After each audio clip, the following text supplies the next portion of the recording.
So here we are at the start of a brand new season with Leeds. Welcome to season 3 of the Leeds Career Mode series. It's been 2 absolutely fantastic seasons with the club. I mean, I've enjoyed this series so much. We've basically transformed Leeds from a championship team to a team that competes at the highest level in the Premier League. And last season, we finished 3rd, and that means this season, we're in the Champions League, we're in the big leagues. We've taken Leeds United back to the top of European football, and we're going to continue with our ambitious project in season 3 as well. The first 2 seasons of this series was all about building a competitive team, which we've done, and we're going to continue to do so. But this season, I'm gunning for silverware. We're yet to win a single trophy in this series, and that needs to change. Things could get really crazy in season 3 of this Leeds Career Mode because we've got so many transfers planned, brand new kits for the new season as well, and just a lot more. So I am genuinely hyped for season 3 of this career mode, and if you guys are as well, drop a like in the video. 4,000 likes and I'll get you an episode tomorrow itself. Subscribe if you are new around here. We're getting closer and closer to 200k subs, so let's keep that going. Of course, whenever we get into a new season with any team, we take a look at the team we've got at our disposal and just decide what needs to be done in terms of improving the team and whatnot. As always, you guys can get involved by dropping in your transfer suggestions, which players I need to sell and all that sort of stuff in the comment section below. Formation wise, once again, I'm thinking to stick with the 4-1-2-1-2 narrow. I'm really enjoying this formation and it gets the best out of our players, so that's what I'm sticking with. Of course, we've got Aston up top, David Brooks, Thiago, one of our new signings that we made last season on a pre-contract. He has arrived, and trust me, he's going to be so influential in that midfield. We've got James as well, one of our best players from last season. Calvin Phillips in there, our captain. At the back, Jamal Lewis, Ben White, Foyth, Dest, and of course, one of our newer pre-contract signings in Berkey. So the team is looking absolutely fantastic. Also, with the new addition of Rodrigo from Valencia. Now, this transfer was completed in real life by Leeds, and you guys in the comments section told me you should just directly transfer Rodrigo to, of course, Leeds, and that's exactly what I've done. So we've now got another striker option up top, a super pacey striker, a really clinical striker. That is just going to help our squad depth massively. One big difference from the start of last season to now is that our bench is looking a lot more solid. Nketiah is on there, Billy Gilmore, Robert, Shackleton, who I really enjoy using. We've got Liam Cooper. Benitez now is going to be our reserve or backup keeper. Ayling as well. And in the reserves, we've got a few players like Alioski, Pablo Hernandez, Edinson Cavani. Now, there's a reason why I've put him there, which I'll be explaining to you guys soon. But for now, just bear with me. But we've got a top-class squad in here, and I'm really excited to see what kind of progress and improvements we can make. I'm genuinely so nervous to find out how much money the board are providing me with, because if it's less, then we could really struggle this season. We need to fill up a big squad because we're competing in so many competitions this season, so I'm kind of nervous here. Let's find out how much money the board are willing to give us in a season where we finished 3rd in the Premier League and really overachieved Champions League football as well. And the board are backing us. They are really backing us this season. 122 million to spend. Things could get feisty in this series now. 300,000 in our wage budget. Oh my god, am I excited. Time for this season's first press conference. Get involved by dropping in your questions down in the comments section below. First one of the day. You said that you will surely sign Haaland in this series. So when is that gonna happen? Now, about this transfer, I've been hinting at it for a while now, and well, this might be the perfect moment. I am looking for a superstar striker to partner with, of course, Aston. Rodrigo, I'm not too convinced, but he's going to be a great superstar, but I'm looking for someone better. Haaland just has to be that guy. I really want to go for him. His father played for Leeds. Haaland himself has said that he wants to win the Premier League with Leeds, and it would be an outrageous transfer. And this might be the perfect moment, because we've got 122 million in the bank. He might cost half of that transfer budget, but I think it'll be worth it. So we're gonna scout him for now, just get to know more details and then see how things go. But Haaland might just be the superstar signing we make in this window. Next up, how do you feel about Leeds signing Luis Felipe? Seems like a proper good transfer. I'm not sure if it's gonna go down in real life or not, but in this series I want to bring in the Brazilian because I feel like he'll add so much to our team, and we do need a centre-back, as right now we've got Foyth and of course Ben White as our 2 starting centre-backs. Liam Cooper is old and continues to go down in his overall, and that's about it. We don't have a 4th centre-back.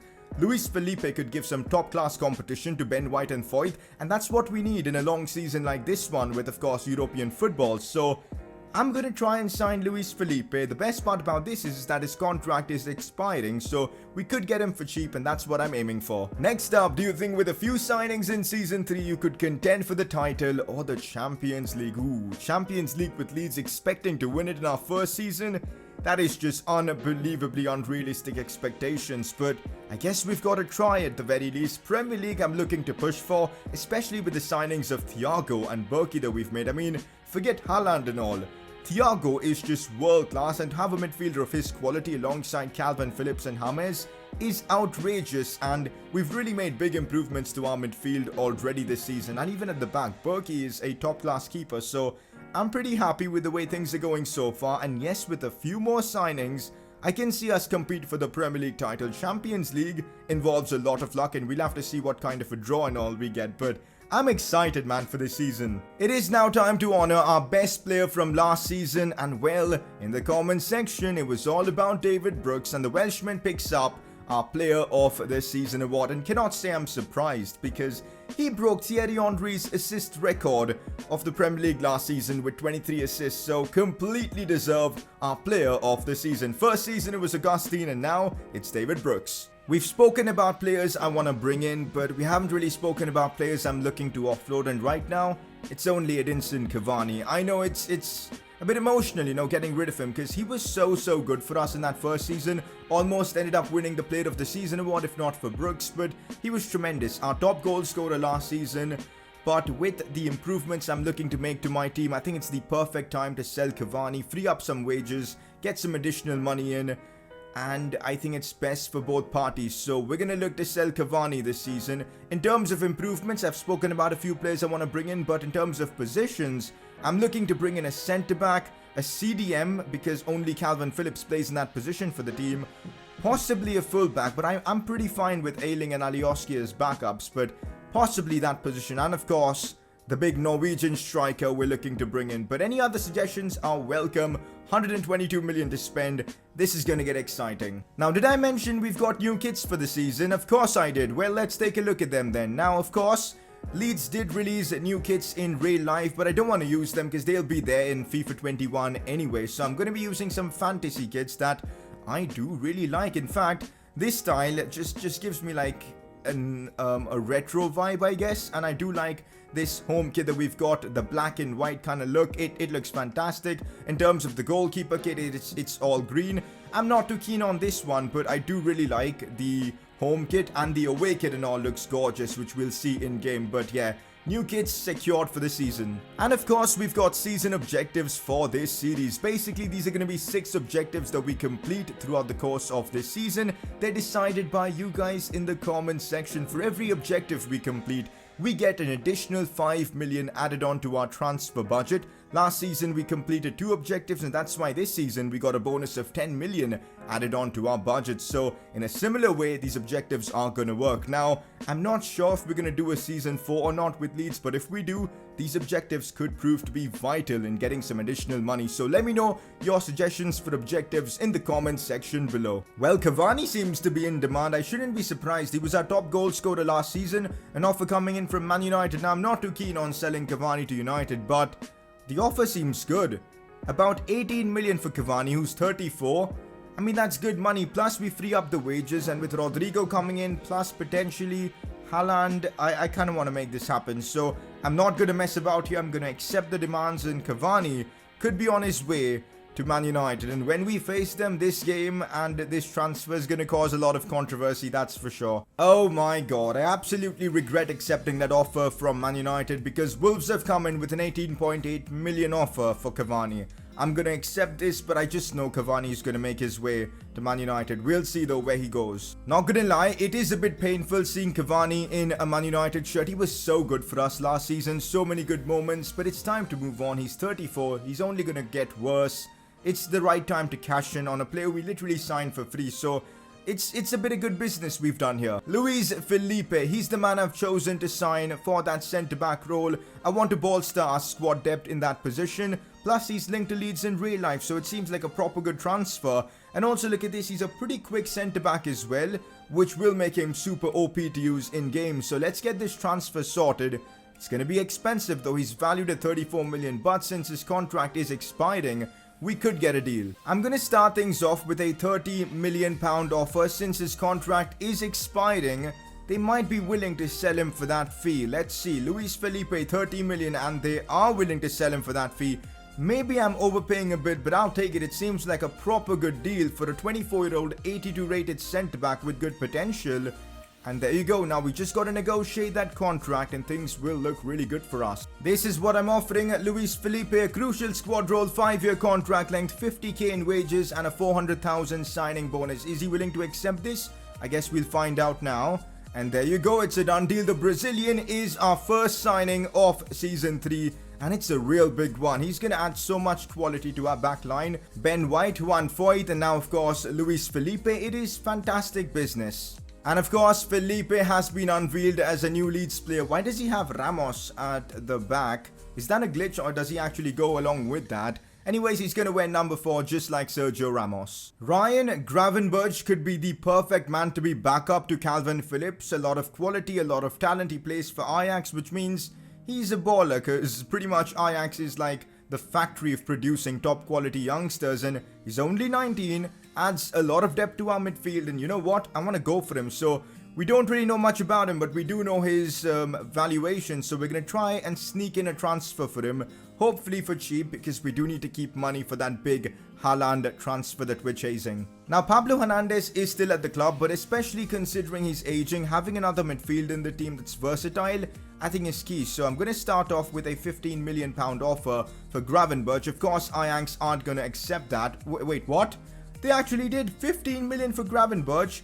Seems like a top bargain. Again, a transfer business on point so far. Felipe Luis, or Luis Felipe, whatever his name is, for 30 million. And now Gravenberch for about 15. Just brilliant business. This is what I'm offering Gravenberch right now. A 300,000 signing bonus, 30,000 in wages, a sporadic squad role, because let's be real, Calvin Phillips is our captain. He's still going to be first choice. But is Ryan Gravenberch going to accept these terms? He wants a bit more cash, but we'll oblige. And there you go. Second signing of the season done. Another quality player signed. Our team is coming together, man, for this season, and I cannot wait to see what we can produce. I am very intrigued to see Ryan Gravenberch's rating. Let's see how high or low rated he is. 74 rated. Not too bad. Similar to Billy Gilmore. We've now got like some quality youngsters in the team with Roberts, Billy Gilmore, and now add Ryan Gravenberch to the list. So I'm pretty stoked about this one. Okay, so now we've got more information on Erling Braut Haaland. He's 21, of course, 84 rated. Wow. Look at those stats, man. 95 sprint speed. Good lord, is he going to be fast. And also, he's got a release clause of 93 million. He's going to be expensive, guys. He's going to be pretty expensive. But apparently, we could get him for around 60 million. Which I feel is a pretty good deal. I'm not going to lie. But I'm going to keep that transfer for next episode, because this is unlike anything we've ever done on this series before. It is by far the biggest signing we'll be making. We do have the money to do it, but I need to know your input before we make it happen. Let me know in the comments section, should we try and fulfill Haaland's dream of seeing Leeds United as Premier League champions? Let me know in the comments section. That's the transfer we'll save for next episode. For now, the Premier League is about to begin. We've put together a fairly new team with a lot of new players like Rodrigo, Thiago, Luis Felipe and all. So we're going to give that a go. We start off the season with Aston Villa, and I'm going for that win. Can the team secure a UEFA Europa League position? That is disrespectful, man. Like, come on. Qualifying is a mandatory achievement. We're going for the title. A quick look at the kits we've got for the season. This is how the away kit looks, and I do like the look of it. Much better than the yellow kit we had last season, so it's gonna be cool rocking out these kits for the season. So let's get into it. Now it's the first game of the season, and I'm obviously gonna go with one of my strongest possible 11s. Rodrigo is making his debut. Thiago as well. I'm so excited to see what he offers in that midfield along with the likes of James and all. Let's see how he plays on his debut for Leeds. We've got Luis Felipe making his debut. Berkey as well. What, 4 debutants in this one? Foyt, Dest, Lewis complete the team. Let's go. A brand new season with Leeds. Let's start off season 3 with a bang. I need the win here. And so another big season is about to begin with Leeds, and I'm so hyped for this one. What do you guys think would be realistic expectations for us this season? maybe winning the Premier League title and reaching the Champions League semi-finals or quarterfinals.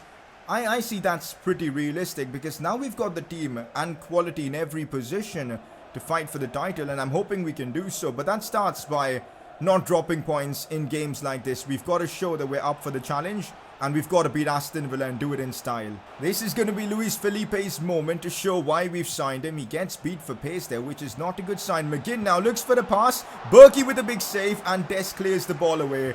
Wow, Berkey already showing why we signed him on a pre-contract, because that was an outrageous save which he had no right to make.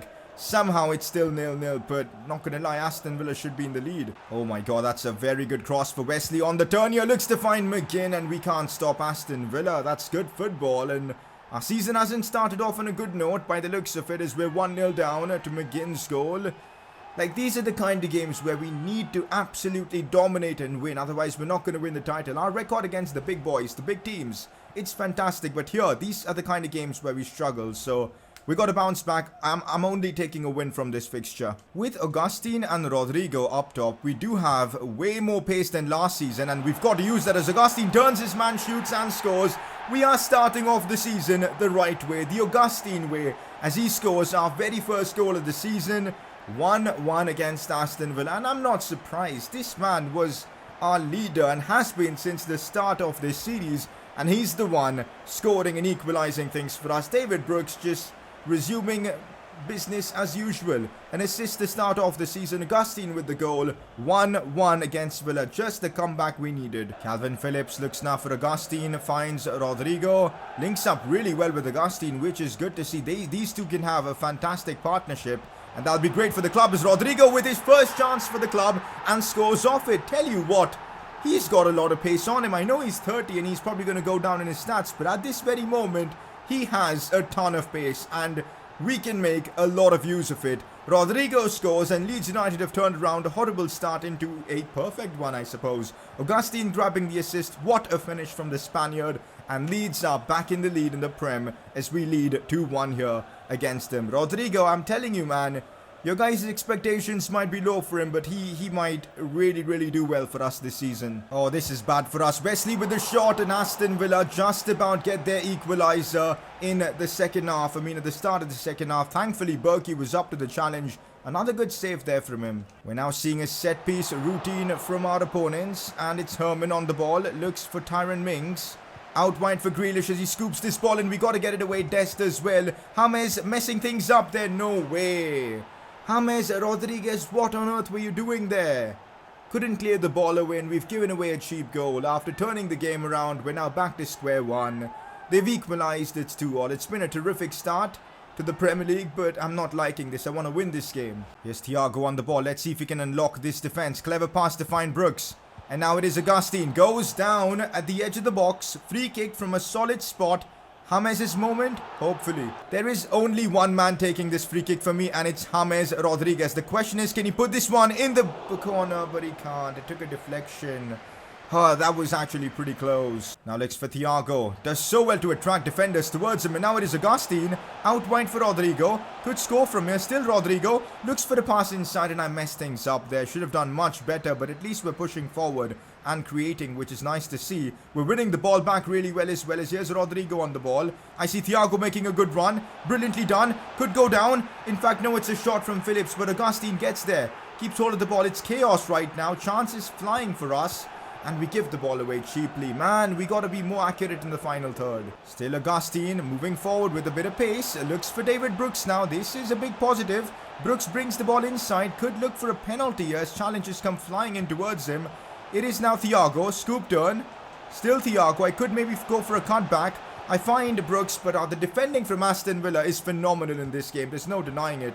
So difficult to play against. But here's Brooks now with a chance. Looks for Rodrigo. Big chance here for him. Still Rodrigo fires this one, but again, brilliant defending from Villa. We're still trying our very best and utmost to get back into the game, but Aston Villa, man, they're defending for their lives and it's working. Just not the start we wanted to our season. A 2-2 draw against Aston Villa. This should be guaranteed 3 points.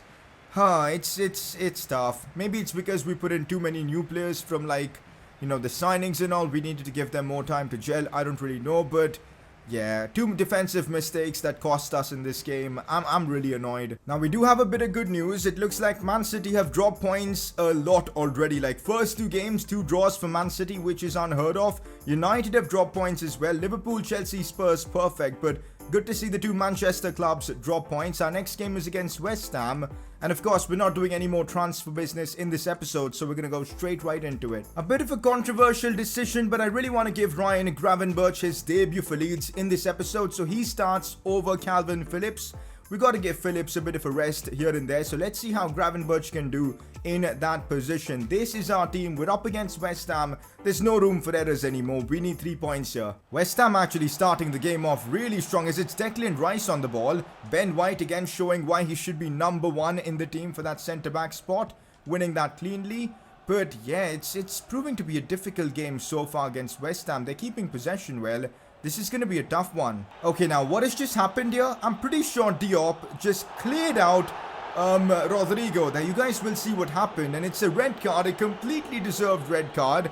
Unnecessary as well, because look at this. Rodrigo was through on goal, and this is what Diop does. Red card, and now it is a massive opportunity for us to take advantage of that and win this game convincingly. West Ham were dominating this game for the first 20 minutes. The first chance, we hit them on the break. They commit a stupid challenge and now gift us a full advantage. Let's hope we can take it though. Jamal Lewis. There should be a lot more spaces opening up for us now as it's Augustine looking to score. Come on. How is Fabianski saving that? Oh, he does so well there in that instance. Still Rodrigo on the ball. Could feed this one for Augustine. That was not the best of passes, but we're going to give it to the pass master Thiago himself here, who finds Rodrigo. What else can I do in this attack? Going back to James because there's no space whatsoever. We'll still be patient. Gravenberch looks for Thiago. Now it's Augustine. Fake shot to open up a bit of space. Augustine strikes it again. Another save from Fabianski. That is annoying. I am making a big and drastic change for the second half. I feel like West Ham are just parking the bus now. And to open them up, I need wingers. And that's why I'm going with a 4-2-3-1 formation for the second half. I've brought on Calvin Phillips because I want to assure myself of the win here. So a bit of a different setup. Nketiah comes on as well for, I think, James Rodriguez, because I think in this setup we'd benefit having a player like Nketiah over James. So let's see how things go in this one. Masuaku on the ball now, going backwards for Douglas Costa. The cross comes in. It was a good one, and West Ham, being a man down, almost took the lead. I'd be furious if that would have gone in, but thankfully it didn't. Augustine looks for Brooks, and now it's a big opportunity for the youngsters. He turns his man. Still David Brooks could score from here. Has to score. David Brooks with a lethal finish. And last year's top assister comes up clutch here with the goal. He's broken Henry's assist record, and now he scores yet again for Leeds. 1-0 up. I know it's only a 10-man West Ham team, but you guys know this game is just so broken that when a team goes down to 10 men, they start playing better. So yeah, it's still a really good goal for David Brooks to score. We lead 1-0, just what we needed. Let's keep pushing from here and secure the result. Back now to Rodrigo. It's good play from the two of them. I'm releasing this one for Augustine. Should be another goal for the Frenchman, and there you go. Augustine gets his goal. 2 games in the Premier League so far. 2 goals for Augustine. He's had a perfect start to the season. Leeds United in cruise control against West Ham. Just what we needed. Gonna make one last change. I think it's the right time to bring on Tyler Roberts. Give him some game time in a game where I think the result is secured. Let's give Brooks a bit of a rest. Another solid performance from him. Roberts comes on in that cam position. Here's Thiago, who I've really enjoyed in midfield, by the way. Just such a solid midfielder. What a pass that is for Nketiah. This should be another goal for us. Augustine here. Still Augustine should be able to score. Can he still score? Come on, get the ball in. Augustine gets his goal. A lot of luck involved as the keeper somehow didn't collect the ball there. I'm not sure if Nketiah is going to get the assist for that one, but Augustine does get the goal. Walks it into the net technically. He scores his 3rd goal of the Premier League already in just 2 games. What a start he's had to the season. Yeah, what on earth was going on there? So much luck involved. I'll take it though. There you have it, full time. The red card really helped us out, but ultimately we still put in a good show, a clean sheet and a 3-0 win as we walk away with all 3 points. We needed this after dropping points in our first game. I seriously can't wait for the next episode now, because it could prove to be the biggest of the series so far as we try and chase the dream of Erling Braut Haaland. Can we pull this off? Well, you guys are going to have to wait until the next episode to find out, but trust me, it's going to be an epic one. Also, we've got some big games coming up. We're going to wrap up Watford Southampton. Champions League group reveal might be in the next episode. I'm not too sure, but yeah, things are about to get really exciting this season. But for now, that's it for today's episode of the Leeds Career Mode. If you guys have enjoyed this one, drop a like on the video, subscribe if you're new around here, and well, I'll see you guys next time.